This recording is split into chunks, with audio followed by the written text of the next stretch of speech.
فدخل أشعب مرة على أمير المؤمنين أبي جعفر المنصور، في يد أبي جعفر طبق من اللوز، عارف المكسرات دي والحاجات.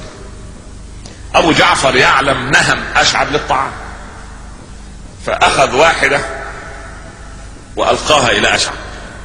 واحدة هذه إيه؟ لا تسمن ولا تم. قال يا أمير المؤمنين ثاني اثنين إذ هما في الغار. تنسيف ولا إيه؟ بقت إيه؟ اثنين. قال طب فعززناهما بثالث.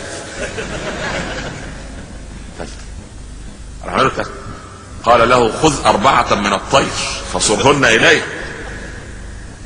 سيقولون 5 سادسهم كلبهم، 7 ليال و8 أيام حسوما، 7 و8. وكان في المدينة 9 رهط، 3 أيام في الحج و7 إذا رجعتم تلك 10 كاملة، رمال 10. قال إني رأيت 11 كوكب الحضارة، إن عدة الشهور عند الله 12 شهرا. قال له خذ الطبق كله. قال والله يا أمير المؤمنين لو لم تعطني الطبق كله لقلت لك وأرسلناه إلى 100,000 أو يزيدون.